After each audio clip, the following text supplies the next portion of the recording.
এখানে একসাথে প্রায় ৪৬টি মহিষ পালন করা হচ্ছে। আপনারা দেখুন এখানে একেবারে প্রাকৃতিক পরিবেশে এই নদীর পাড়ে এখানে মহিষগুলো পালন করা হচ্ছে। দেখুন এখানে মহিষ থেকে দুধ সংগ্রহ করা হচ্ছে। এই দৃশ্যটা মানে আসলেই খুব রেয়ার, তাই না? আমরা নর্মালি গরুর দুধ দহন দেখি, বাট মহিষের দুধ সংগ্রহের দৃশ্য আমরা সাধারণত দেখি না। আমাদের একটু দেখাই আপনাদেরকে যে আসলে মহিষের দুধ কেমন কালারের হয়ে থাকে। হ্যাঁ, একদম সেম গরুর মতোই, বাট মনে হচ্ছে ঘন একটু বেশি, তাই না? বেশ ঘন, কিন্তু আপনারা দেখুন যে নর্মালি যে ভাই বলছিলেন যে আঠার মতো অনেকটা, মানে ভাই যেটা বলছিলেন যে মহিষ ক্রয়ের ক্ষেত্রে এরকম শিং বাঁকা, গলা চিকন দেখে কিনতে হবে। হ্যাঁ, এই যে এখানে দেখুন ছোট্ট একটা মহিষ, শাহিওয়াল না, এখানে দেখুন ছোট্ট একটি মহিষের বাচ্চা দুধ খাচ্ছে। খুবই সুন্দর একটি দৃশ্য, তাই না? এই যে দেখুন যে মাতৃদুগ্ধের ওপর যে প্রতিটি প্রাণী কতটা নির্ভরশীল সেটাই আপনারা দেখছেন, এবং তার মা একেবারেই শান্তশিষ্ট অবস্থায় আছে। গরু পালনের সাথে মহিষ পালন বেশি লাভজনক। আচ্ছা, এই যে এরকম 50টা মহিষের একটা খামার থেকে এক বছরে কত টাকা আয় করা সম্ভব? আমার যে খামারটা আছে এই খামারটা এক বছরে আমার খরচপাতি বাদে যদি আল্লাহর রহমতে কোনো মোষ যদি অসুস্থ হয়ে না মারা যায়, তাতে আশা করা যায় 1,30,000 টাকা আমাদের এখান থেকে লাভ আসবে। 30 লক্ষ টাকা লাভ হবে, আলহামদুলিল্লাহ। পাবনা বাংলাদেশের কৃষিতে সমৃদ্ধ জেলাগুলোর মধ্যে অন্যতম জেলা। লিচুর জন্য বিখ্যাত এই জেলাটি ডেইরি খামারেও বেশ এগিয়ে। এর পাশাপাশি ছোট বড় মুরগির খামার আর ফলের বাগানেও সফল হচ্ছে এই জেলার কৃষি উদ্যোক্তারা। তবে আজকের ভিডিওতে আমরা দেখাবো পাবনা জেলার একটি মহিষের খামার, যেই খামারে রয়েছে ৪৬টি মহিষ। ২০২৩ সালে খামারের যাত্রা শুরু করে এখন পর্যন্ত এই খামারটি বেশ সফল। আর এই খামারের উদ্যোক্তা মোহাম্মদ আখতার হোসেন ভাই বলছিলেন, মহিষ পালন গরু পালনের চাইতে বেশি লাভজনক, কারণ মহিষের রোগবালাই হয় কম আর খাবার খরচও গরুর চাইতে কম হয়ে থাকে। এর পাশাপাশি মহিষ পালনে আরও বেশ কিছু সুবিধা রয়েছে। আপনারা যারা মহিষ পালনের সাথে সম্পৃক্ত হতে চান, আজকের ভিডিওটি পুরোপুরি দেখার জন্য অনুরোধ রইল। প্রিয় দর্শক, আমরা এখন অবস্থান করছি পাবনা জেলার ভগীরথপুর গ্রামের যে পদ্মা নদীর পাড়, অর্থাৎ পদ্মা নদীর যে শাখা নদী, সেই নদীর পাড়েই এখানে একসাথে প্রায় ৪৬টি মহিষ পালন করা হচ্ছে। আপনারা দেখুন এখানে একেবারে প্রাকৃতিক পরিবেশে এই নদীর পাড়ে এখানে মহিষগুলো পালন করা হচ্ছে, এবং আজকে আমরা মহিষ পালন নিয়ে বিস্তারিত কথা বলবো। এবং আপনারা যারা মহিষ পালনের সাথে সম্পৃক্ত হতে চান, মহিষ পালন কিন্তু যারা মহিষ পালনের সাথে সম্পৃক্ত তারা বলছিলেন যে মহিষ পালন গরু পালনের চাইতে বেশি লাভজনক, এবং মহিষে খরচ কম, রোগবালাই কম, যার কারণে এখন অনেকেই মহিষ পালনের সাথে সম্পৃক্ত হয়েছেন। আমি আপনাদেরকে দেখাচ্ছি, এবং একটু পরে আমরা এই মহিষ পালনের যারা উদ্যোক্তা তাদের সাথে কথা বলে মহিষ পালন নিয়ে বিস্তারিত কথা বলবো, এবং আমি আশা করছি আপনারা আমাদের সাথেই থাকবেন। আমাদের উদ্যোক্তা আখতার ভাইয়ের সাথে কথা বলবো। ভাই, আপনি কেমন আছেন? আলহামদুলিল্লাহ, ভালো। আচ্ছা ভাই, আজকে তো আমরা আপনার এই মহিষের যে বাথান বলেন বা যেখানে মহিষ আপনারা রাখেন, সেখানে আমরা এসেছি। এখানে আপনি যেটা বলছিলেন যে প্রায় ৪৬টার মতো মহিষ রয়েছে। তো আজকে আমরা একটু আপনাদের এই মহিষ পালন সম্পর্কে বেশ কিছু বিষয় নিয়ে কথা বলবো। আপনাদের এই মহিষ পালন শুরুটা কবে হয়েছিল? ২০২৩ সালে। ২৩ সাল থেকে শুরু হয়েছিল। তখন আপনারা কতগুলা মহিষ কিনেছিলেন? আমরা একবারে ৬৯টা মহিষ একবারে কিনেছিলাম। আচ্ছা, তখন মহিষগুলো সংগ্রহ করেছিলেন কোথা থেকে? সিটির হাট থেকে। ও, রাজশাহী সিটির হাট থেকে না? তো ৬৯টা তখন ছিল, এখন ৪৬, মানে কমে যাওয়ার কারণ কি? কমে যাওয়ার কারণ ওই চালানটা আমরা একবারে ২ বছর পুষি, একবার চালান ধরে আমরা বিক্রি করে দিই। হ্যাঁ, তো ওখান থেকে অনেকটা আমরা মুনাফা পাই। সেই মুনাফা পাওয়ার কারণে আবার আমরা সবাই বললি যে ওইগুলো আড়ি মোষ ছিল, তো গাভী মোষ পুষলি লাভজনক আরও বেশি হওয়া যাবে। তো আমরা ওই আড়ি মোষগুণ সম্পূর্ণ গুণ বিক্রি করে দিয়েই গাভী মোষ কিনে আজ 2 বছর পালন করতেছি। আল্লাহর রহমতে গাভী মোষের মধ্যে বাছুর পাওয়া যায়, দুধ পাওয়া যায় এবং এইগুন ঢিপাঢিপি কম করে মাঠে রাখি, অনেকটা আরাম পাওয়া যায়। এই মোষটার মধ্যে আড়ি মোষের চাইতে গাভী মোষের মধ্যে লাভজনক বেশি, এই জন্য আচ্ছা। আমরা গাভী মোষ পুষতেছি। আচ্ছা, তো আপনারা যখন মহিষ ক্রয় করেন তখন কোন বিষয়গুলো দেখে ক্রয় করেন? আমরা মোষ যখন ক্রয় করি, বিষয়টা হচ্ছে যে মোষটার কুকরা শিং, চামড়া পাতলা, গলা চিকন, পাছা একটু উঁচার দিকে আছে, এটা ডাক্তার আমাদের বলে, হাসপাতাল থেকে আসে যেগুলো অডিট করতে, তারা বলে যে এই কোয়ালিটির মোষটা কিনলে আপনার লাভজনক বেশি হবে। তো আমরা ওই হিসাব করি, মোষটা কেনার সময় যেটা ডাক্তাররা বলে ওই অনুযায়ী আমরা মোষটা কিনি। আচ্ছা, এই কোকড়ানো শিংয়ের পাশে মানে আর কি কোনো জাতের মহিষ পাওয়া যায় নাকি, মানে কয় জাতের মহিষ মোটামুটি আপনারা দেখেন? আমরা বর্তমানে এখন 5 জাতের মহিষ দেখি, কিন্তু সর্বোচ্চ জাত ভালো কুকরানো শিং, গলা চিকন, হ্যাঁ। পাছা উঁচিলের দিকে একটু উষার হ্যাঁ, থাকবে। হ্যাঁ, আচ্ছা বুঝছি। আপনি যেটা বলছিলেন যে কোকড়ানো শিং, এই যে এখানে দর্শক আমি যদি আপনাদেরকে দেখাই, দেখুন শিংগুলা কিন্তু কোকড়ানো। হ্যাঁ, তো আপনারা যখন মহিষগুলা ক্রয় করেছিলেন তখন কেমন বয়সের মহিষ ক্রয় করেছিলেন, বা কোন জাতের মহিষ আসলে, মানে বয়সের দিকে যদি আমরা চিন্তা করি কেমন মহিষ কিনা উচিত?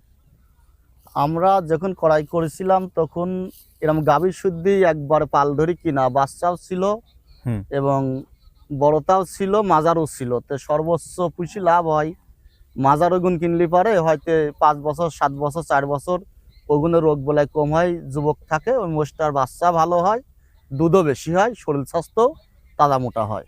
আচ্ছা, আর বাছুর কি কেউ ক্রয় করতে পারবে? হ্যাঁ, বাছুর ক্রয় করলে বাছুর 7-8 বছর পর্যন্ত পরিশ্রম দেওয়া লাগে। হ্যাঁ। বাছুর ক্রয় করতে হলে সবচেয়ে ভালো যারে হচ্ছে নিজস্ব রাখাল আছে, যারে অল্প পুঁজি তারা বাছুরের দিক যাবে। ও আচ্ছা, আর আচ্ছা। যারে বেশি পুঁজি তারা গাছ দিক গেলে পারে মুনাফাটা তাদের ভালো ভালো হবে। আসবে।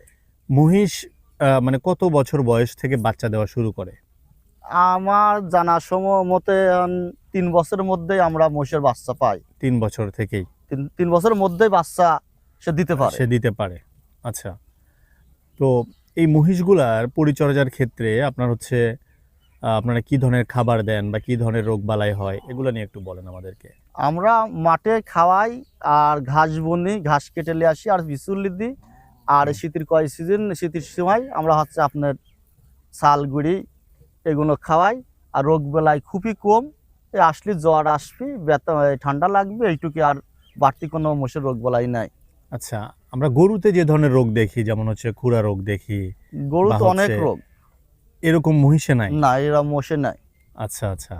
আবার তো খাবার দাবারের ক্ষেত্রেও আপনাদের খরচ মনে হয় অনেক কম হয়, তাই না? গরুর সাথে মোষে কম হয়, ছেড়ে দিয়ে পালতে পারতেছেন, ছেড়ে দিয়ে অনেক পালতে সুবিধা। পারতেছে, একসময় 2 ঘন্টা পানি রাখা যাচ্ছে।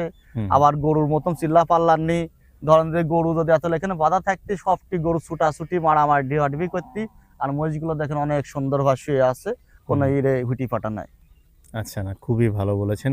তাইলে আমরা কি বলতে পারি যে গরু পালনের চাইতে মহিষ পালন বেশি লাভজনক? আর গরু পালনের সাথে মোষ পালন বেশি লাভজনক। আচ্ছা, কিন্তু মহিষ পালনের ক্ষেত্রে কোনো নির্দিষ্ট এরকম কোনো বিষয় আছে যে এরকম মানে বাথান থাকতে হবে বা ছেড়ে দেওয়ার জায়গা থাকতে হবে, নাকি আবদ্ধভাবেও মহিষ পালন করা যায়? আবদ্ধভাবে মোষ পালন করা যায়, আমরা বাসায়ও মোষ আছে আমাদের। আচ্ছা, কোনো সমস্যা হয় না? না, সেগুলো কোনো সমস্যা হয় না, সেগুলো আমরা বাসায় খাওয়া 1 মাস 2 মাস খাওয়া সারে ওগুলো বিক্রি করে দিই। সেই ক্ষেত্রে কি আপনার ওদের গোসলের জন্য নির্দিষ্ট কোনো পুকুর বা এরকম কোনো পানির ব্যবস্থা প্রয়োজন, নাকি ওই না, শেডের মধ্যেই? সাবমার্সেলে পানিতে যথেষ্ট পরিমাণ তাদের হয়ে যায়, আর দরকার হয় না। আচ্ছা, আচ্ছা। আচ্ছা আক্তার ভাই, আমরা একটু জানতে চাই যে মহিষের দাম নিয়ে। হ্যাঁ, কারণ আমরা তো নর্মালি গরুর দাম সম্পর্কে আমাদের মোটামুটি একটা ধারণা আছে, বাট মহিষের দাম সম্পর্কে আমরা খুব বেশি জানি না। ঠিক আছে, তো এখানে আমরা যেরকম কিছু মহিষ দেখতেছিলাম এগুলো তো মোটামুটি বড়ই হয়ে গেছে। তো আমরা যদি আপনার যেগুলা বকনা আর কি, মানে প্রথমবার বাচ্চা দিবে এই সাইজের যদি মহিষ কিনতে চাই, যেটা আপনি বলছিলেন যে 3 বছর বয়সে বাচ্চা দেওয়া শুরু করে, তো সেরকম 3 বছর বয়সে যদি একটা মহিষ আমরা ক্রয় করতে চাই তাইলে আমাদেরকে মানে কেমন টাকা দিতে হবে? এই গায়ে মোষের সম্বন্ধে বাজারটা আমারও জানা ছিল না। আমি 2000 সাল থেকেই হচ্ছে মোষের ব্যাপারে পালনে থাকতাম, কিন্তু ওই টাইমে আড়ি মোষেরই দাম দর জানতাম, কিন্তু গায়ে মোষের যে এত দাম এটি আমি জানতাম না। কিনতে যায় এইসব মহিষগুলো নেন 2,20,000, 30,000, 40,000 টাকার নিচে কোনো গায়ে মোষ কিনা যায় না। আচ্ছা, আচ্ছা, মানে 2 লক্ষের উপরে যেতে 2 হবে? লক্ষের উপরে যেতে হবে। আচ্ছা, এখন তো মহিষ এবং গরুর মাংসের দাম মোটামুটি সেম হয়ে গেছে, তাই না? একটা সময় মনে হয় গরুর মাংসের দাম একটু বেশি ছিল। জি, এখন কেমন দাম মহিষের এখন মাংসের? মোষের দামই হচ্ছে গরুর মাংসের চাইতে 50 টাকা কেজি, পার কেজিতে বেশি। আচ্ছা, মহিষেরটা এখন বেশি হয়ে বেশি। গেছে। মানে কেন মহিষের মাংসের দাম এত বেশি হচ্ছে কেন? মোষের মাংসটার মধ্যে কোনো ভেজাল কম, মোষের মাংসটা সবাই খাতি পারতেছে, এই জন্য মোষের মাংস আগেকার চাইতে এখন বর্তমান চাহিদা বেশি। আচ্ছা আচ্ছা, না খুবই ভালো বলেছেন। আচ্ছা আক্তার ভাই, আমি এই যে এই পাশে যে কিছু ও, মানে বাছুর মহিষ দেখতেছিলাম, তাই না? এগুলা কেমন দাম হতে পারে আপনি যদি আমাদেরকে একটু ধারণা দিতেন। এগুলো এখন এখানে- বর্তমান 1 লক্ষ পারে, 1,10,000 20,000 এর মধ্যে এইসব বাচ্চা এখন পাওয়া যায়। 1,10,000 20,000 মানে 1 লক্ষের উপরে যেতে হবে, 1 তাই না? লক্ষের উপরে যেতে হবে এগুলো সব। এগুলোর বয়স কেমন হতে পারে? এগুলো বয়স 12 মাস। 12 মাস। আচ্ছা, বুঝতে পারছি। আর মহিষের যে দুধ দেওয়ার ক্ষেত্রে মহিষ সাধারণত কত কেজি দুধ দিয়ে থাকে? সাধারণত আমরা 7 কেজি পর্যন্ত পাইছি। 7 কেজি। জি, আর যদি বাড়িতে খাওয়ানো হয় এগুলো 10 কেজি 12 কেজি এরকম পর্যায়ে হয়। আচ্ছা, মহিষের দুধ কি আপনারা কখনো বিক্রি করেছেন? হ্যাঁ, আমরা বিক্রি করেছি। আচ্ছা, মানে কারা কিনে এটা? এলাকার জনগণ সবাই কেনে খাওয়ার জন্য। আমরা ঘোষের কাছে খুব কম দিই, পাবলিক প্লেসের কাছেই বেশি বিক্রি করি। আচ্ছা, আমি যদি স্বাদের কথা চিন্তা করি তাইলে মহিষ এবং গরুর দুধের ক্ষেত্রে কোনটা আপনার কাছে মনে হচ্ছে যে বেশি মানে টেস্টি, মজার ক্ষেত্রে? আমি নিজেও মোষের দুধ খাই। গরুর দুধ আর মোষের দুধ যা বলতে বোঝায় রাত আর দিন। আচ্ছা, কারণ 1 কেজি মোষের দুধে 1 কেজি পানি দিয়ে খালু গরুর দুধের চাইতে স্বাদ বেশি। স্বাদ বেশি হবে, তাই না? আপনারা যখন এগুলো বিক্রি করেন তখন কি এখান থেকে বিক্রি হয়ে যায় নাকি কোনো বাজারে নিতে হয়? আমরা এখান থেকে বিক্রি করি, যদি বেঁচে যায় সেগুলো আমরা হাটে নিই। সেই ক্ষেত্রে আপনারা হাটে নেন। জি। আচ্ছা, তো সেই ক্ষেত্রে আক্তার ভাই, আপনাদের যেহেতু দীর্ঘদিন এই মহিষ পালনের সাথে আপনারা সম্পৃক্ত রয়েছেন এবং মহিষ পালনে আপনারা আলহামদুলিল্লাহ সফল, তো যারা মহিষ পালন শুরু করতে চায়, আমাদের যারা তরুণ বা যারা যুবক উদ্যোক্তা রয়েছে বা আমাদের খামারি ভাইরা যারা রয়েছে, তাদের উদ্দেশ্যে আপনি কিছু পরামর্শ দেন যে তারা কিভাবে শুরু করতে পারে, কয়টা দিয়ে শুরু করবে বা শুরুতে কেমন বয়সী দিয়ে শুরু করবে, একটু এই বিষয়টা নিয়ে একটু বলেন। সর্বপ্রথম হচ্ছে, যদি যার পুঁজি বেশি আছে তারা একটু বেশি কেনাকাটা করে পুষলি পরে ভালো হয়। হুম হুম, কারণ প্রত্যেকটি জিনিসেরই একটা ড্যামারেজ খরচ আছে। সে ড্যামারেজ খরচ বলতে 1 গরুরও 1 রাখাল, 5 গরুরও 1 রাখাল। হুম হুম, সেই ধরনের একটা রাখালের জন্য যদি সর্বোচ্চ 10টা মোষ কিনে দেওয়া যায়, হুম। সে 10টা মোষের জন্য একটা রাখাল যদি দিয়ে ওই সাইডে খাটানো যায়, তাতে আল্লাহর রহমতে আশা করা যায় ওই জায়গার থেকে আল্লাহ শিশু বাছার ধন যদি না মৃত্যু করে তাহলে অনেকটা মুনাফা পাওয়ার আশা আছে। আচ্ছা, আর তাইলে আপনি বলতেছেন একটু বড় পরিসরে করলেই ভালো হবে? বড় পরিসর করলে ভালো, প্রত্যেকটা জিনিসের ড্যামারেজ আছে। হুম হুম হুম হুম, অবশ্যই। এখানে আপনার যে টোটালি 46টা মহিষ রয়েছে, এই মহিষ যদি আমি চিন্তা করি যে টোটাল অ্যামাউন্ট যদি আমি বলি, মানে কেমন হতে পারে আপনাদের টোটাল এখন মানে মূলধন যেটা? এটা বর্তমান বাজারে বিক্রি করে দিলে পরে 80 লক্ষ টাকা লাগবে। 80 লক্ষ টাকার মতো মানে আপনারা বিক্রি করতে পারবেন? পারবো। আচ্ছা, সেই ক্ষেত্রে এরকম 50টা মহিষের যদি একটা ইয়ে থাকে, মানে খামার থাকে, সেখান থেকে আপনাদের একটা অভিজ্ঞতা থেকে, মানে যদিও এটা একেবারেই এক্স্যাক্টলি বলা সম্ভব না, আর তারপরে আনুমানিক যদি আমি চিন্তা করি যে এরকম 50টা মহিষের একটা খামার থেকে 1 বছরে কত টাকা আয় করা সম্ভব? আমার যে খামারটা আছে এই খামারটা 1 বছরে আমার খরচপাতি বাদে যদি আল্লাহর রহমতে কোনো মোষ যদি অসুস্থ হয় না মারা যায়, তাতে আশা করা যায় 1,30,000 টাকা আমাদের এখান থেকে লাভ আসবে। 30 লক্ষ টাকা লাভ হবে, হ্যাঁ। আলহামদুলিল্লাহ। যেটা গরুতে কি সম্ভব? গরু তো হয়তো 80টা মোষ গরু পুষলি পরে দেখা সিজন শেষে যায় 10টা মারা যায়। ওই হুম। 10টার ড্যামারেজ টানতে লাগি, তখন ধরেন এই দ্বারা ক্যাশটা লস হয়ে যায়। আচ্ছা, মানে মৃত্যু হারটা মহিষে খুবই কম? খুবই কম। খুবই কম। এবং আপনি যেটা বলছিলেন যে এই যে এখানে একেবারেই 40টা বা 46টা মহিষ একসাথে বেঁধে রেখেছেন, তারা মানে একেবারে নড়াচড়াও করতেছে না, মানে কোনো মারামারি বা কোনো যেটা বলছিলেন যে ঢিসাঢিসি করা, এরকম কোনো কিছুই করতেছে না, মানে পরিচর্যা বা লালন পালনটা অনেক সহজ, তাই না? অনেক সহজ। আচ্ছা আচ্ছা, আক্তার ভাই আপনাকে অসংখ্য ধন্যবাদ, আপনি দীর্ঘক্ষণ আমাদের সাথে কথা বলেছেন।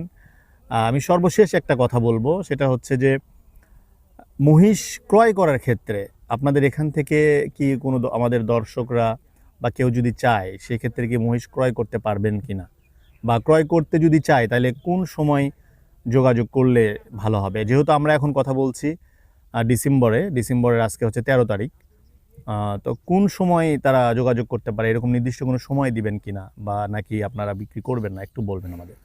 আলহামদুলিল্লাহ, আমরা হচ্ছে সারা বছর পুষি। ফেব্রুয়ারি মাসে হচ্ছে মহিষ বেচা কিনাটা, পুষা মহিষ যারা পোষা এবং যারা বিক্রি করে দুইটাই ফেব্রুয়ারি মাসে কিনা বেচাটা বেশি হয়। আচ্ছা, এই পুষা মহিষের ক্ষেত্রে বুঝতে পারছি। তাইলে যদি কেউ মহিষ ক্রয় করতে চায় তাইলে তারা আপনার এখান থেকে ফেব্রুয়ারি মাসে বা ফেব্রুয়ারির পর থেকে যোগাযোগ করতে পারে। হ্যাঁ, যোগাযোগ করলে আমাদের ভিতরে কিছু সেল হবে, সেগুলো আমরা আপনারা বিক্রি করে নিতে পারবেন। আচ্ছা,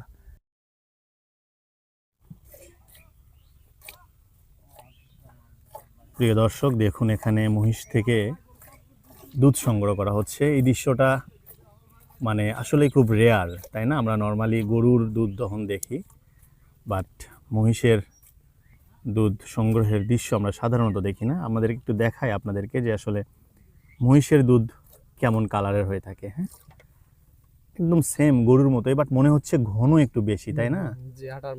বেশ ঘন, কিন্তু আপনারা দেখুন যে নর্মালি যে ভাই বলছিলেন যে আঠার মতো অনেকটা, মানে নর্মালি আমরা একটু ভালো করে দেখাই তো ভাই। নর্মালি আমরা যেরকম গরুর দুধ দেখি সেটা কিন্তু আর একটু পাতলা হয়ে থাকে, কিন্তু এটা কিন্তু একদম ভাই যেটা বলছিলেন যে আঠার মতো একদম ঘন।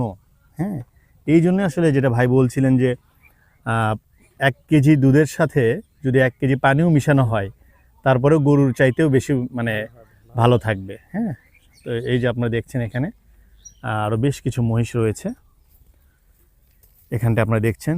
এবং এই মহিষটা যদি আপনারা দেখেন, ভাই যেটা বলছিলেন যে মহিষ ক্রয়ের ক্ষেত্রে এরকম শিং বাঁকা, গলা চিকন দেখে কিনতে হবে। হ্যাঁ, এই যে এখানে দেখেন ছোট্ট একটা মহিষ, শাহিওয়াল না, এখানে দেখুন ছোট্ট একটি মহিষের বাচ্চা দুধ খাচ্ছে। খুবই সুন্দর একটি দৃশ্য, তাই না? এই যে দেখুন যে মাতৃদুগ্ধের ওপর যে প্রতিটি প্রাণী কতটা নির্ভরশীল সেটাই আপনারা দেখছেন। এবং তার মা একেবারেই শান্তশিষ্ট অবস্থায় আছে। দেখুন কি সুন্দর দৃশ্য, তাই না? এই খামারটি সার্বক্ষণিক যিনি দেখাশোনা করেন তরুণ কৃষি উদ্যোক্তা সোহেল হোসেন। আমরা এখন তার সাথে কথা বলবো। এই মহিষগুলা মাঠে খাই, তারপর আমার এই ঘাস বোনা আছে, ঘাসগুলা কাটে নিয়ে আসি। এই যে আউর খাওয়াই, ঘাস খাওয়াই, এগুলাই। আচ্ছা, তো আপনি একজন যুবক, আমাদের তরুণ কৃষি উদ্যোক্তা, তো যারা হচ্ছে মানে আপনাদের বয়সী যারা যুবক রয়েছে, যারা বিভিন্নভাবে বিভিন্ন কিছু করার চেষ্টা করতেছে, বিভিন্নভাবে চাকরি বা অনেকে দেশের বাইরে যাচ্ছে বা কিছু একটা করার চেষ্টা করতেছে, তাদের উদ্দেশ্যে আপনি কি বলবেন? যে তারা কি এভাবে মহিষ পালন করে বা কৃষি কাজ করে বা গরু পালন করে তারা কি লাভবান হতে পারবে? অবশ্যই হতে পারবে। আচ্ছা, তারা যে টাকা ইনভেস্ট করে যায় ওই টাকা দিয়ে যদি এই খামার করতে চায়, তারা ওগুলাতে অনেক ইনভেস্ট করতে পারবে বা লাভজনক হতে পারবে। হ্যাঁ।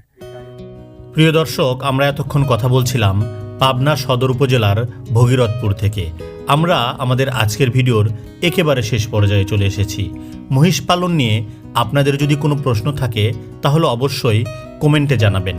আর আমাদের চ্যানেল স্বদেশ এগ্রোকে সাবস্ক্রাইব করে আমাদের সাথেই থাকবেন। আজকের মতো বিদায় নিচ্ছি। সবাই ভালো থাকবেন, সুস্থ থাকবেন। আল্লাহ হাফেজ।